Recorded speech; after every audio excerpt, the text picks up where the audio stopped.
In the vast and turbulent history of the Roman Empire, amid glories, conquests, and betrayals, few narratives penetrate as deeply into the human soul as that of Sporus, a nearly forgotten name, a figure who commanded no armies, ruled no provinces, and led no rebellion. Yet, paradoxically, it was he who, silently and tragically, revealed the limits of human cruelty and the abyss that absolute power can open within the heart of an empire. This is not merely a story about Rome or about Nero. It is a story about human nature when stripped of empathy, when power ceases to be a responsibility and becomes a weapon of emotional destruction. It could easily be told as a dark legend, but sadly, it is real. Imagine Rome at the height of its splendor, avenues lined with marble, public baths always crowded, the scent of incense, wine, and sweat mixing in the warm Mediterranean air, the echoes of crowds filling the Colosseum, laughter and conversations in hundreds of tongues at the markets, and above it all, the almost divine glow of the imperial figure. Emperor Nero, Claudius Caesar Augustus Germanicus, young, charismatic,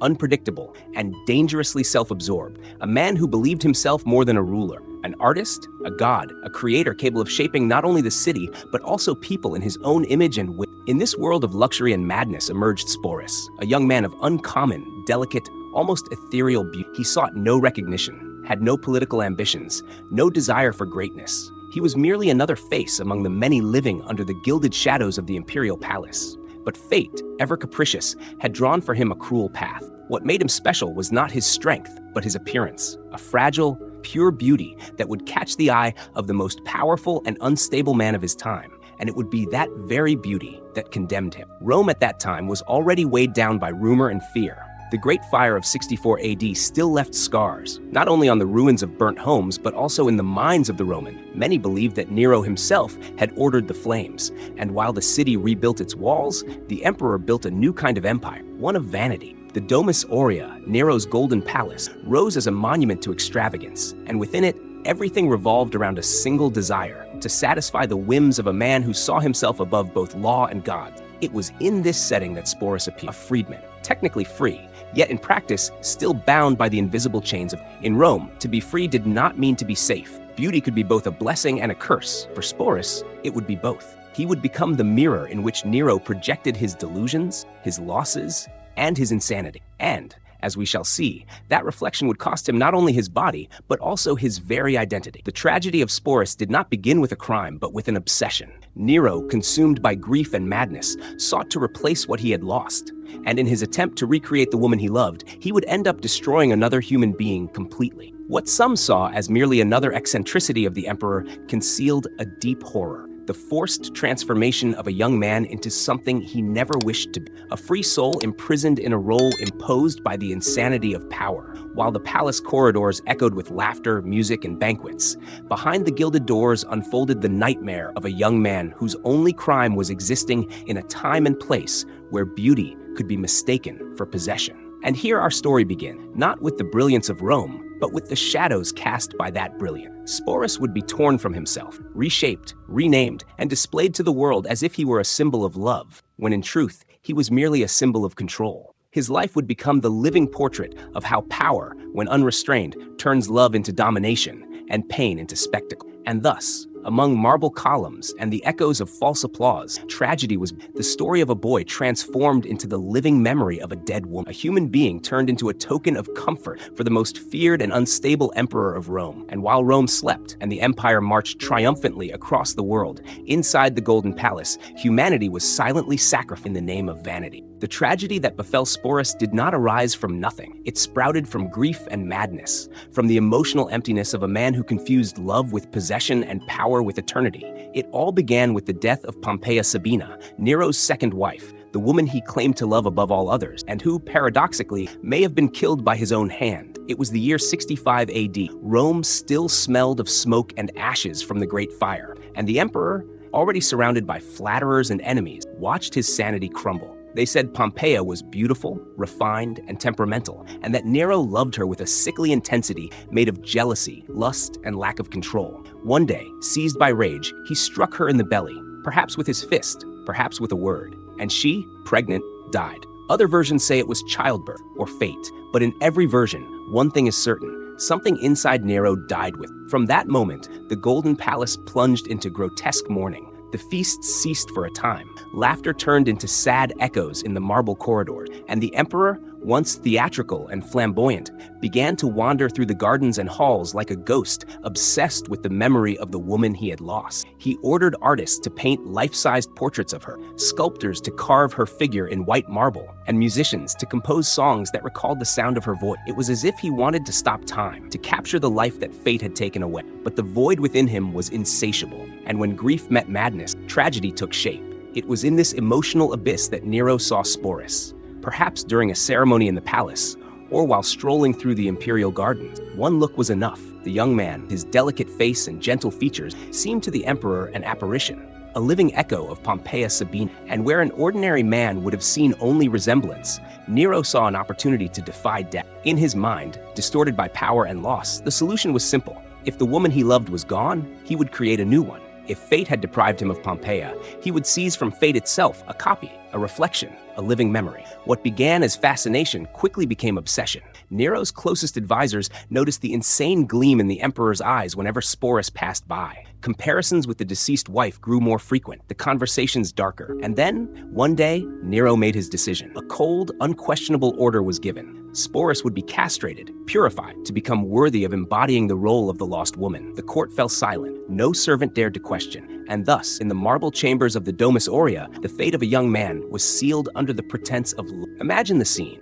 Torches flickering over the golden floors, guards standing still, imperial physicians preparing their instruments with trembling hand. Outside, Rome slept. Inside, the muffled sound of suffering was swallowed by walls of luxury. To Nero, it was not a crime, it was a ritual, the metamorphosis that would restore meaning to existence. And when silence fell upon the palace, Sporus was no longer merely a young man. He was the mold of a memory, the ghost of Pompeia rebuilt by force. In the following days, madness bloomed in all its grandeur. Nero announced that he would marry Sporus, publicly, before all of Rome. He ordered that the young man be dressed in the garments that had belonged to the dead wife, crowned with jewels that still held the scent of the former empress. People watched, horrified and powerless, as the emperor turned mourning into spectacle. To him, there was nothing wrong. He truly believed love could be remade, that the past could be reenacted. Sporus, now called Sabina, became the living symbol of imperial insanity, a mixture of affection, obsession, and cruelty. The wedding took place with pomp and ceremony. The flowers, the music, the guests, all carefully arranged to feign normality before the aberration. When Nero placed the veil upon the young man's head, the applause was forced, and the silence that followed was heavier than the sound of trumpet. The Rome that had once cheered for battles and coronations now witnessed love transformed into tyranny. From that moment on, Sporus ceased to be a person. He became an idea, a living obsession. And Nero, when he looked at him, no longer saw a human being, only the shadow of Pompeia Sabina. This is where love ends and madness begins. This is where power, when absolute, destroys not only the other, but also the one who wields it. The sound of power is rarely a scream. It is silent. The heavy silence that precedes an order, the cold gaze that comes before the act. So it was on the day Nero decided that Sporus would cease to be merely a young man and become the living reflection of a dead woman. Inside the Domus Aurea, the golden palace that shone like a private sun in the heart of Rome, a ritual of horror cloaked in luxury and perfume. It was the height of imperial madness disguised as devotion. No one dared question it. The servants, the physicians, the guards, all knew what was about to happen. But in Rome, fear was the most faithful of law, and fear silenced all. Sporus, still barely past adolescence, was led down the marble corridors in silence. The mosaics reflected the torchlight as if they were witnesses to the approaching sacrifice. There in the inner chambers of the palace, where the windows opened onto silent gardens and fountain, sang to drown out the empire's secret. His fate was sealed. Nero was not present. Some say he preferred to wait in his quarters, composing verses about the rebirth of love. Perhaps it was cowardice, perhaps delayed pleasure. What is known is that, under the pretense of love, he ordered a mutilation. The imperial physicians, obedient and terrified, did as they were commanded. The act itself was quick, but its meaning would echo forever. It was not just flesh that was cut. It was identity that was destroyed. Physical pain mingled with terror, and when silence once again ruled the hall, what remained was no longer the same Sporus. It was someone forcibly molded to serve the desire of a man who confused creation with domination. In that moment, Nero's love reached its most monstrous point, the kind of love that demands the annihilation of the other to exist. When Sporus awoke, his physical wounds burned, But the invisible ones were already incurable. Servants dressed him in fine tunics, perfumed his body, and the looks of pity that some tried to hide were stifled by the duty of reverence. The young man, weak and dizzy, was presented before the emperor, who observed him in silence. Some accounts say Nero wept, not out of remorse, but of emotion. Before him stood what he believed to be the return of Pompeia Sabina. And then, with a tenderness as false as the gold of his palace, he touched the boy's face and called him by his new name, Sabina. The announcement of the marriage was received with disbelief. The entire empire murmured, but none dared to oppose it. The marriage between the emperor and a castrated youth was an affront to everything Rome held sacred: tradition, the gods, and modesty. But Nero was emperor, and his will was law. A ceremony worthy of an imperial wedding was flowers from Syria, fabrics from Alexandria, musicians from across the peninsula. The great hall of the palace was transformed into a temple of insanity, masked as romance. That night, under the glow of the lamps and the uneasy gaze of the guests, Nero appeared dressed as a groom. Before him stood Sporus, now Sabina, wearing the same style of gown that Pompeia had once worn in life, adorned with heavy jewels and a veil of pure linen. His hands trembled, but his face remained still. All of Rome, accustomed as it was to eccentricity, had never witnessed such an outrage. The guests, senators, nobles, generals, were forced to attend, to smile, to offer gifts, to applaud the spectacle of madness. When Nero placed the ring on Sporus's finger, a sepulchral silence fell upon the hall. And at that moment, the most powerful empire in the world knelt before the delusion of a single man. The wedding was followed by a sumptuous banquet, music, wine, dances, forced laughter. And at the center of it all, Nero and his reborn love, exchanging glances that, for him, meant eternity, and for Sporus, only resignation. This was not a marriage, it was a solemn prison, a celebration of absolute dominion over body and soul. In the days that followed, Sporus was treated as an empress. He wore Pompeia's clothes, sat beside the emperor at public ceremonies, and was called Lady and Augusta. But behind the silk curtains, the young man lived through the hell of a destroyed consciousness. He was no longer himself, nor the woman the emperor wished to see. He was an empty mirror reflecting Nero's obsession. And each day beside him was a reminder that in the diseased empire where love had become power, even humanity could be mutilated. The Rome of philosophers and builders watched in horror as the empire turned into theater. Nero paraded Sporus as though showing off a rare jewel, a trophy bought at the cost of a soul. The people murmured, the Senate feigned respect, and poets wrote verses of lament in secret. Sporus had become the living symbol of imperial madness, proof that power, when unchecked, transforms love into tyranny and the human being into a puppet of flesh. And ironically, Nero believed he had restored order to his heart. He thought he had conquered death, that he possessed the power of the god. But what he had truly done was create a ghost, a living body trapped in the role of the dead. Sporus, or rather Sabina, would forever stand as a reminder of a crime disguised as devotion, of love that mutilates, and of power that hoods the soul. The gold of Nero's palace had never shone so brightly, paradoxically, had never reflected such darkness. After the wedding, Rome lived through a continuous spectacle of madness. The emperor, now convinced he had conquered death itself, treated the young Sporus, whom he called Sabina, as the literal reincarnation of the woman he had lost. At first glance, it seemed like an eccentric love story, a whim of a ruler too strange to be understood. But a closer look revealed that it was not love at all. It was possession, a kind of prison without walls, where every glance, every word, even silence, carried the weight of absolute obedience. Sporus, now dressed in fine tunics and crowned as empress, was presented at banquets and ceremonies as if he were truly the emperor's wife. The jewels weighed as heavily as the expectations Nero placed upon it. The smile, practiced before a mirror, was a shield against fear. Rome watched, perplexed, as a young man rode through the streets in golden carriages, waving with the feminine grace of a woman he had never wished to become. People whispered in the corners, the poets wrote in secret, and the senators applauded, forced to participate in the theater of delirium. The entire city knew, and pretended not to know, that this spectacle was not a marriage, but a tragedy performed in daylight. Within the walls of the Domus Aurea, Sporus's life was a constant He had to speak sweetly, walk lightly, laugh as Pompeia once. Nero, completely immersed in his illusion, demanded perfection. He called him by his dead wife's name, spoke to him as if she were there, and expected answers. Sporus barely knew how to give. Every mistake, every hesitation, every gesture that did not match the idealized memory of Pompeia was punished with coldness, sometimes with cutting words, other times with long, threatening silences that hurt more than steel. What made Sporus's torment so devastating was not the physical pain, but the weight of being erased while still alive. He no longer knew who he was.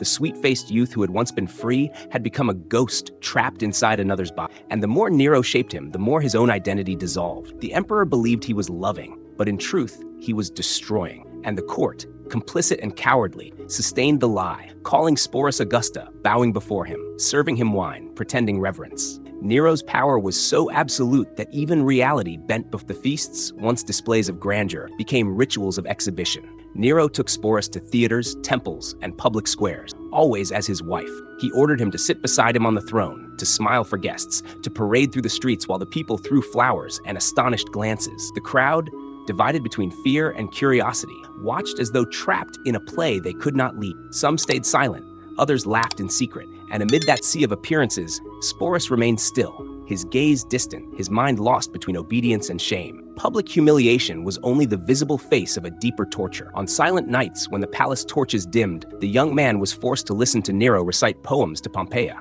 poems he was expected to answer with tears and smiles. The emperor called him "my Sabina," expecting him to cry as she once did, to love as she had loved. It was a psychological prison so perfect it needed no chains. Only the weight of performance, the fear of disappointing a man who could destroy him with a single word. And so the days became an endless cycle of roles and tasks. Sporus learned to survive by pretending joy, pretending devotion, pretending to be what Nero wanted to see. The young man who had once been human was now only a reflection, the living portrait of a sick memory. The palace, with its golden columns and halls full of music, was in truth a cemetery of identity. There, love had become a form of punishment. To the empire, the couple represented the moral decay of Rome. To Sporus, every gaze from the crowd was a fresh wound. There were moments when he believed he might vanish, disappear among the servants, escape the emperor's shadow. But Nero would not allow it. He made sure to display him to everyone as proof of his power over life and death. Every public appearance was a reaffirmation of domination. Every forced smile from Sporus was confirmation that even dignity could. The cruelest irony was that amid so much madness, Nero sometimes showed tenderness. He touched Sporus's face gently, called him "my light," promised eternal love. And it was these moments of affection that infused Sporus, that made him believe, if only for an instant, that some trace of humanity still survived beneath that empire of tyranny. But soon came the coldness, the demands, the fear. And he realized Nero's love was not a refuge, it was a golden cage. Gradually, the court began to whisper that the emperor had finally gone mad, that his love for Sporus was the living portrait of Rome's degeneration. No one dared act. The empire was on its knees before a man who turned mourning into spectacle and suffering into art. Sporus was the living proof that power, when limitless, can rewrite even reality itself. And while Rome carried on with its banquets, wars, and intrigue, inside the Golden Palace, the young man lived a daily battle to remember who he was, to avoid disappearing entirely into another's fantasy. Each day, each act, each word drew him further from himself, until the mirror no longer reflected his own face, but that of Pompeia, the woman he had never been, and whom Nero would never let die. Rome had always known how to sing its victories aloud, but it learned to whisper its defeats through the corridor. After the theatrical marriage with Sporus, the empire entered a kind of moral eclipse. On the surface, the splendor of processions, games, and banquets. Underneath, the rust creeping through the pillars of power. Nero, intoxicated by his own image, multiplied spectacle, triumphal journeys, and promises of greatness, while everyday Roman life grew harsher. Heavier taxes, secret informants rewarded, patricians humiliated in public under the pretext of conspiracy, and a state machine increasingly unbalanced, devoted less to governing and more to sustaining the sovereign's theater. The people, who once applauded him in the arenas and listened to him sing like a demigod, began to feel the weight of pricier bread and scarcer work. When bread runs short, music loses it. The Senate, which once bowed its head out of prudence, now did so out of disillusion. Seasoned senators realized that the gold of the Domus Aurea, gleaming like a private sun, cast too many shadows across the city. Confiscated buildings, lands hastily redrawn,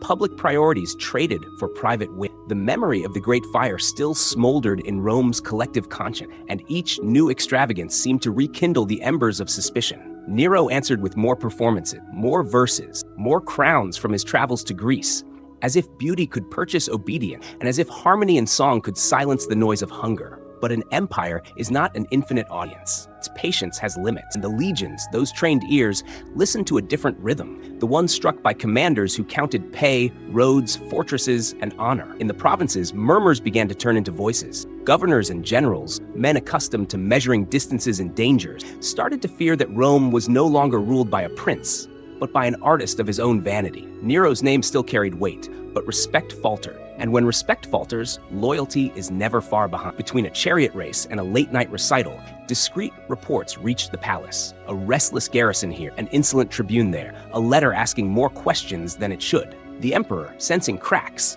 tried to seal them with gold, gifts, titles, promises, and when those failed, with steel and exile. But a poorly wielded blade never cuts at the root. It only hides the wound, feeding the trunk of revolt. Sporus, now a constant figure at the emperor's side, had become, unwillingly, a mirror of political ridicule in the mouths of Nero's enemies. He was no longer merely the victim of an intimate tragedy. He was, in the eyes of the empire, living proof of deranged priorities. The embodiment of a growing rumor that Rome was being ruled by a man who confused the state with a stage. In public ceremonies, the people's gaze slid from Nero's face to Sabina's, as if silently asking where the illusion ended and governance began. This dissonance corroded the invisible foundation that sustains all throne, the tacit belief that behind splendor lies prudence.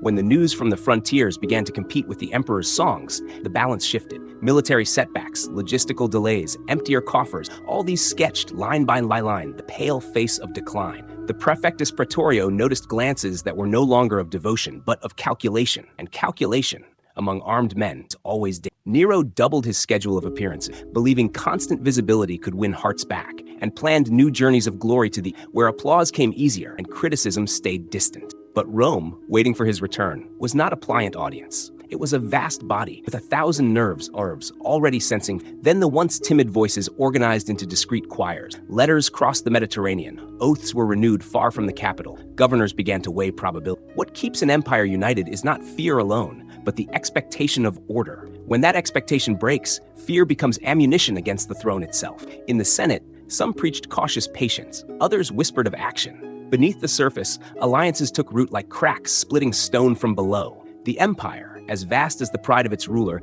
began to speak with many tongues, and none sang the same melody as the prince. Sensing the tide turn, Nero clung to the illusion of perfect control. Decrees, arrests, forced confessions, grander spectacles, louder promises. He ordered new sets built, composed new tragedy, rewarded those who clapped the hardest. But the tragedy he was writing, without knowing it, was his own. Sporus, ever on the margins of the crowd, could see the astonishment in faces that once glowed with adoration. And that astonishment, tinged with pity and fatigue, was the prelude to change. For the people can endure many things, except the feeling of being spectators to a government that devours their bread. The legions, too, do not march to the sound of lyres for long. They march for discipline, pay, and glory. And when two of these are missing, they seek the third beneath another banner. Eventually, the rumors ceased to be whispers and became declarations. Commanders pledged loyalty to others, governors raised their voices, and the guard, ever sensitive to shifting winds, hesitate. The mask of invincibility, the central prop of Nero's theater, cracked. And when the mask cracks, the audience sees the actor, and the act, stripped of character, fears the jeers. The emperor realized, too late, that a reign cannot be sustained by art, gold, and fear alone. It requires justice, balance, and service. He tried to patch impossible peace, to touch hearts that no longer listened, to promise what he no longer had to give. The end of a reign rarely arrives like lightning. It comes as a fine rain that soaks the earth until it slides away. So it was with Nero, an accumulation of weaknesses, political, economic, and moral, that together opened the ground beneath his feet. On the night he understood that he no longer ruled even himself, he sought refuge among a few remaining loyalists. And Sporus, as always, went with him, not by choice, but by habit of captivity. They fled in haste, like actors escaping a burning stage, pursued not by armies, but by the irreversible disapproval of the empire itself. The silence that followed their flight was no longer the silence of power. It was the silence of abandonment. And here, decline became downfall, and the gilded legend turned to dust. For an empire can forgive eccentricity, swallow arrogance, even coexist with cruelty, but it will not long tolerate the sense that its destiny has been traded for a private purpose. Nero mistook Rome for an audience and himself for an eternal character.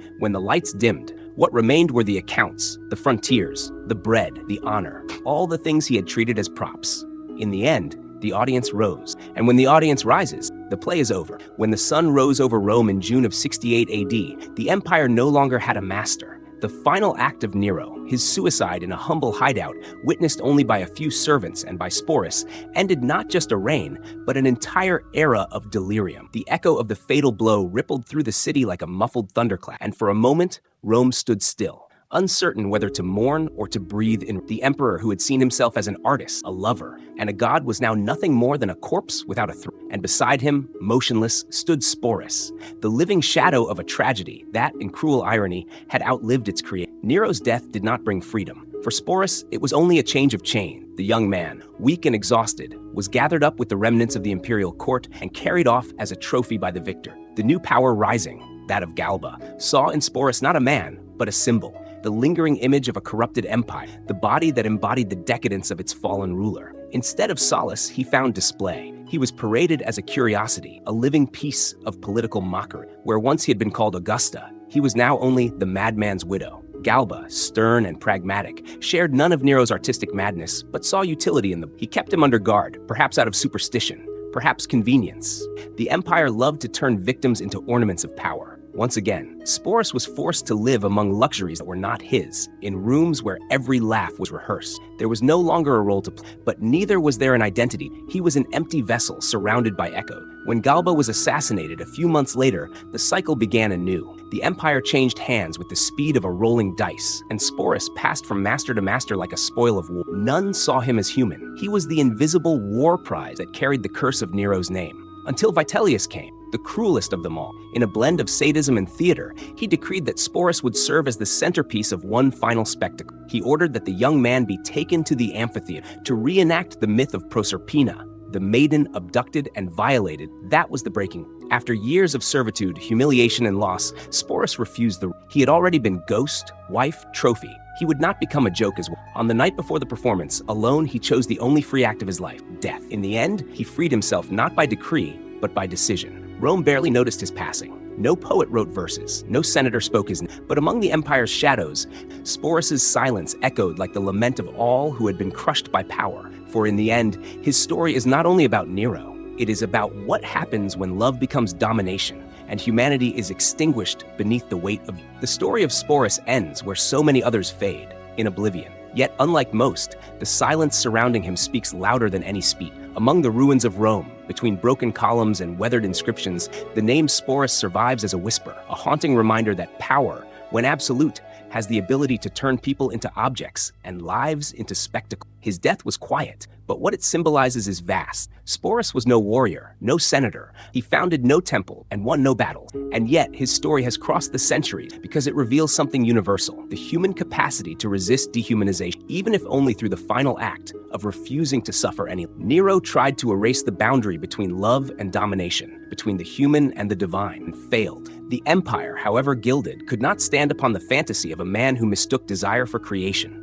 And in the mirror of that madness, Sporus became the most tragic and, paradoxically, the most human figure of all. He is the symbol of the forgotten, of those used and silenced by systems that believed themselves eternal. His legacy is a warning that no glory endures when it builds its brilliance upon the suffering of others. Today, when we remember his name, we do so not out of curiosity, but out of reverence, for the silent courage of someone who lived the empire from within and paid the highest price for the vanity of the powerful. Sporus teaches us that dignity can be taken, but never entirely destroyed. And in the end, it is that dignity, even in the form of tragedy, that makes him immortal. If this story moved you or made you reflect on power, vanity, and humanity, leave a like now. It shows that you value narratives that go beyond the surface, stories that make us feel and think. And don't forget to subscribe to the channel. Your subscription tells YouTube to recommend this content to more people and helps us continue creating videos like this, rich, profound, and full of soul. By subscribing, you're telling the algorithm that it's worth sharing stories told with truth